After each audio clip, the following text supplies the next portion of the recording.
أعوذ بالله السميع العليم من الشيطان الرجيم بسم الله الرحمن الرحيم وصلى الله تعالى على سيدنا محمد وعلى آله وصحبه وسلم. We're picking up with the legendary military ideology of Sayyidina Ali ibn Abi Talib radiallahu anhu, the door to the city of knowledge, the commander of the believers, page number 589. This is your humble orator Muhammad Israel. We have completed the legendary military career of the Prophet sallallahu alaihi wasallam, which was the Madani period.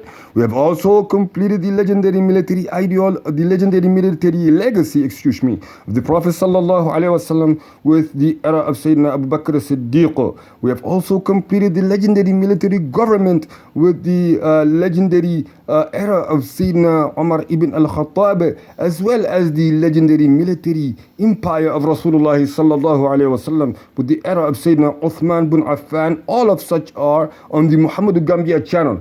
This is the military ideology of the Prophet sallallahu alaihi wasallam, the legendary military ideology, that is, military series here. And in Sayyidina Ali ibn Abi Talib, and this is your humble orator Muhammad Israel, also to remind you about the legendary stories of the Prophets Alayhi'Ssalam, from Adam to Muhammad sallallahu alayhi wasallam. We're now on bulletin 2, appointment of governors at the time of Sayyidina Ali ibn Abi Talib. Allegiance was sworn to Ali ibn Abi Talib radiallahu anhu as Khalif after the murder of Uthman radiallahu anhu. There was turmoil in different regions of the state as a result of Uthman's murder. Hence, Ali ibn Abi Talib was given allegiance in difficult circumstances in which the Islamic State began to lose a great deal of its stability and energy. This unrest emerged clearly in Medina itself, and things became chaotic in other regions of the state as well. The sincere advisors and consultants sensed the seriousness of what was taking place. So some of them offered sincere advice to Ali ibn Abi Talib radiallahu anhu from the outset, especially with regard to his governors. Ali's attitude towards the governors of Uthman and his appointments. The commander of the believer, Ali ibn Abi Talib radiallahu anhu, understood fully that one of the main causes of the turmoil was that some people were not pleased with the governors of Uthman bin Affan radiallahu anhu. That was because of the rumors spread by the leaders of the turmoil against Sayyidina Uthman bin Affan radiallahu anhu. For those who are not familiar, just look back at the era of Sayyidina Uthman, which is the legendary military empire of the Prophet sallallahu alaihi wasallam, to understand a bit better. Not because they were incapable or unjust. Many contemporary writers, however, in their discussion of Ali ibn Abi Talib radiallahu anhu's policies in appointing governors, start by saying that Ali radiallahu anhu would not have agreed to leave Uthman's governors in their positions for 1 minute after he was appointed Khalif, and that what prevented him from doing so was his religious commitment and sincerity. How terrible this accusation is against Sayyidina Uthman bin Affan radiallahu anhu's governors. We have refuted in the book Taysir al-Karimul Mannan fi Sirat Uthman bin Affan, where devoted an entire section to discussing the facts about the governors of Uthman bin Affan radiallahu anhu. Whoever wishes can do their best and refer on to that. Those who criticize Sayyidina Uthman bin Affan's governors relied on reports that are well known to be worthless, such as the report narrated through Al-Waqidi that Ibn Abbas said, Uthman summoned me and appointed me in charge of the Hajj. Then I came to Medina after allegiance had been sworn to Ali ibn Abi Talib radiallahu anhu. I went to him in his house and found Al-Mughira ibn Shu'bah talking to him on his own. So he told me to wait until Al-Mughira left. I said, what did he say? He said, he told me previously to send for Abdullah ibn Amir, Muawiyah and the governors of Uthman to confirm their position so that they would get allegiance from the people, because they can calm people down and maintain order. But I refused at that time and said, by Allah, if I had only a brief time to decide about them, I would not have confirmed their position.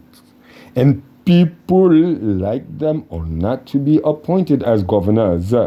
Then he departed, and I knew that he thought I was mistaken. Then he came back to me just now and said, the first time I gave you that advice and you disagreed with me. Then I thought about it after that, and now I believe that you should do what you think best. So dismiss them and appoint those who you trust. Allah Jalla Jalaluhu will suffice you, and they are less powerful than they used to be. Ibn Abbas radiallahu anhu said, I said to Ali, he gave you sincere advice the first time, but this time he was insincere. Ali radiallahu anhu replied, why not is he sincere? This time Ibn Abbas said, you know that Muawiyah and his companions are people of worldly ambitions.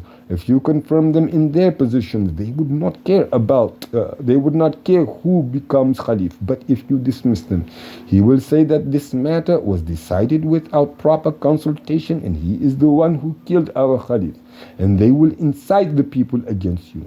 Thus the people of Syria and Iraq will all turn against you. Moreover, I cannot be certain that Talha and Zubayr will not turn against you.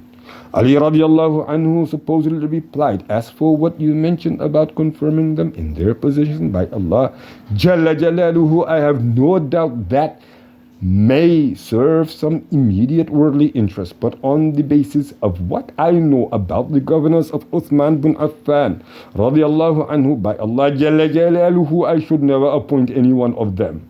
If they comply, that is good for them. If they refuse, then I have to give them the sword.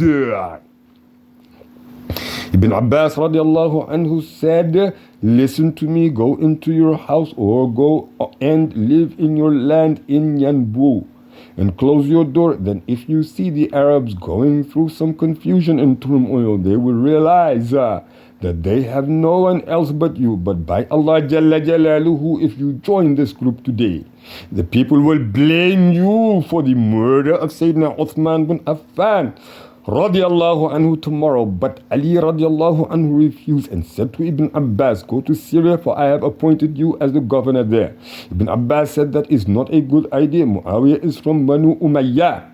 He is a paternal cousin of Uthman, and he is his governor in Syria.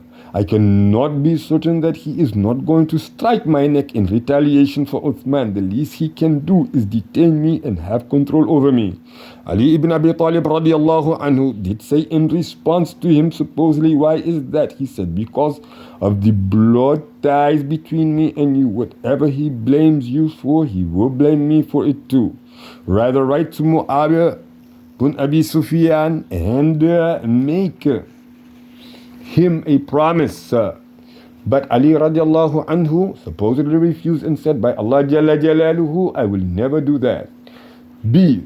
The second report is similar to the first report in meaning, but it contains some additional details and differences that shed doubt on its authenticity. This report says that Ibn Abbas radiallahu anhu came to Mecca after the murder of Uthman bin Affan. On his way, he met Az-Zubayr and Talha in An-Nawasif on their way to Mecca with a group of Quraysh. But this is contrary to the truth, because allegiance was sworn to Ali ibn Abi Talib radiallahu anhu after Ibn Abbas returned from Hajj, and Az-Zubayr and Talha swore allegiance to Ali by that time. If they had left at this time, it would have been before allegiance was sworn to Ali radiallahu anhu, the commander of the believers. This is clearly and seriously incorrect. See the report of Abu Makhnaf, which is narrated without any chain of narration, according to which Al-Mughira ibn Shu'bah advised Ali ibn Abi Talib to confirm Muawiyah's position as governor of Syria and to appoint Talha and Zubayr as governors of Basra and Kufa. Ibn Abbas objected to his opinion because Basra and Kufa represented sources of wealth, and if they were in charge of them, they would put pressure on Ali radiallahu anhu, and Muawiyah's being governor of Syria would not benefit him and might harm him. Ali listened to what Ibn Abbas said and he did not accept the suggestion of Al-Mughira ibn Shu'bah. D. The first report of Al-Waqidi in brief is narrated from Ibn Abdul Barr, but it mentions Al-Hasan instead of Ibn Abbas. The gravity of these reports stemmed from the fact that they formed the basis for the most important contemporary studies which drew from them serious conclusions that undermine the status of the senior companions and the members of the consultative committee with regard to their religious commitment, good character, and sincerity.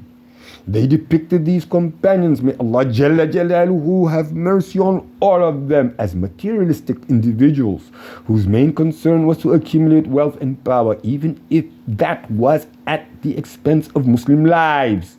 They also suggest that the turmoil that led to the murder of Sayyidina Uthman bin Affan in the Battle of the Camel only came about because these personal ambitions. The contradictions and oddness of these reports are quite clear in the text themselves. The idea that Ibn Abbas came to Al-Madinah after allegiance had been sworn to Ali is contrary to the trustworthy reports that say that he came before allegiance was sworn to the new Khalifa, meaning Ali ibn Abi Talib radiallahu anhu, as we have seen above. The idea that Al-Mughira suggested to Ali ibn Abi Talib radiallahu anhu that he should send for Abdullah ibn Amir, Mu'awiya and Uthman's governors in order to confirm their posts is contrary to sound reports which indicate that most of these governors had already left their posts and headed towards Mecca, so how could he send for them to confirm their posts when they had already left their respective cities? The idea that Sayyidina Ali bin Abi Talib radiallahu anhu said concerning these governors, and I quote, "By Allah, if I had only a brief time to decide about them, I would not have confirmed their positions, and people like them are not to be appointed as governors," end quote, is contrary by the fact that these governors were clearly qualified for their positions, and the borders of the Islamic State had expanded under their leadership. Under the governorship of Abdullah ibn Amr, the Muslim conquest of Basra had reached as far as Kabul, the capital of Afghanistan. As for Mu'awiya, if he was not qualified, he would not have lasted as governor for 20 years. We have already explained that the reason why a number of people were not pleased with Uthman's governors was because of the rumors about them that was spread by those who wanted to stir up the turmoil, not because they were incapable, and the historical facts confirm that. Moving along now to page number 594. A worthless report depicts Al-Mughira ibn Shu'bah as a hypocrite and a cheat who did not care about Muslim interest, especially at the critical time of turmoil, but this is not in accordance with his attitude and conduct before and after the turmoil. The report also, albeit with good intentions, depicts Ali ibn Abi Talib radiallahu anhu as ignorant of these political issues and suggests that Al-Mughira and Ibn Abbas were the ones who were skilled in such matters. As for the report of Abu Makhnaf that Ibn Abbas advised Ali ibn Abi Talib to dismiss Mu'awiya and suggested that confirming his post as governor would not benefit him politically, this is contrary to the report of Al-Waqidi, in which it says that if he appointed the two great companions Talha and Az-Zubayr as governors of two regions of Iraq, they would keep the financial resources for their own purposes. The reports referred to above are worthless from the point of view of the chain of narration, and this alone is sufficient reason to reject them, but they are also odd and contradictory with regard to the content. There are reports which are based on assumptions of cause and effect. They do not transmit historical facts as they actually happen because of whims and desires and because of interference on the part of the narrator with his Rafidi inclinations. All of that, Rafidi people who've drifted way off of the path, They've rejected. All of that had an impact on the reports. Amirul Mu'mineen Ali ibn Abi Talib radiallahu anhu, that commander of the believers, the door of the city of knowledge. Appointment of new governors would make people more responsive to swearing allegiance to him in those distant lands, renew their energies for conquest, and allow the opportunity for new talent to emerge and strive to serve the religion of Allah Jalla Jalaluhu. Amirul Mu'mineen Ali ibn Abi Talib radiallahu anhu possessed leadership talent and knew how to choose the right person for the right job. And he knew what was happening at the time. He replaced some governors when he thought it was appropriate in order to achieve administrative and political harmony between the Caliph and his helpers. Umar ibn al-Khattab radiallahu anhu had dismissed some of the governors who had been appointed by Sayyidina Abu Bakr as-Siddiq radiallahu anhu. Uthman bin Affan dismissed some of the governors who had been appointed by Sayyidina Umar ibn al-Khattab radiallahu anhu. Thus, Ali ibn Abi Talib had every right as commander of the believers. May Allah Jalla Jalaluhu be pleased with him. He had every right to dismiss governors if appointing others in their place would be of benefit. Some contemporary writers were mistaken with regard to Ali's dismissal of governors appointed by Uthman, and they got carried away in their attempts to explain this attitude. Some of them interpreted it as Ali ibn Abi Talib radiallahu anhu being adamant in adhering to the truth and the necessity of change. Others interpreted it as being due to Ali radiallahu anhu's lack of political experience. They said that it may have been more appropriate politically to leave the governors, especially Mu'awiya, in place until the situation stabilized and allegiance could be sworn to Ali ibn Abi Talib radiallahu anhu in all regions. These opinions are based on worthless and weak reports that describe Al-Mughira ibn Shu'bah as giving contradictory advice about this issue. Moreover, as the leader, Ali ibn Abi Talib radiallahu anhu had the right to dismiss all the governors of Uthman if he thought that some interest would be served by that. The Messenger of Allah sallallahu alayhi wasallam, who was infallible, appointed Khalid ibn Sa'id ibn al-As as governor of Sana'a and Amr ibn al-As as governor of Oman. But they were dismissed by the Caliph Abu Bakr as-Siddiq radiyallahu anhu after the passing, the martyrdom of Rasoolu'Allahi sallallahu alayhi wasallam. He dismissed Khalid and replaced him with Al-Muhajir ibn Abi Umayyah, who was also a companion of Rasoolu'Allahi sallallahu alayhi wasallam, and he dismissed Amr and put in his place Hudayfa ibn Muhsin, who was also the companion of the Prophet sallallahu alaihi wasallam. Abu Bakr as-Siddiq radiallahu anhu appointed the two great commanders Khalid ibn al-Walid and al-Muthanna ibn al-Harith. May Jalla Jalaluhu be pleased with both of them, but they were dismissed by Umar ibn al-Khattab radiallahu anhu, even though they were efficient in their jobs. Umar ibn al-Khattab radiallahu anhu chose Amr ibn al-As as governor of Egypt and Al-Mughira ibn Shu'bah as governor of Kufa. But they were dismissed by Sayyidina Uthman bin Affan radiallahu anhu, who appointed Ibn Abi Sarh in Egypt and Sa'd ibn Abi Waqqas in Kufa. Would any sensible person criticize Abu Bakr, Umar or Uthman for dismissing these capable governors? Each period has different circumstances and situations that arise, hence a successor may develop different views from his predecessors. The one who is present sees what the one who is absent does not see. Inshallah, we will stop this one here at page number 596. سبحانك اللهم وبحمدك وتبارك اسم ربك وتعالى جدك ولا إله غيرك ولا حول ولا قوة إلا بالله العلي العظيم. سبحان ربك رب العزة عما يصفون وسلام على المرسلين والحمد لله رب العالمين.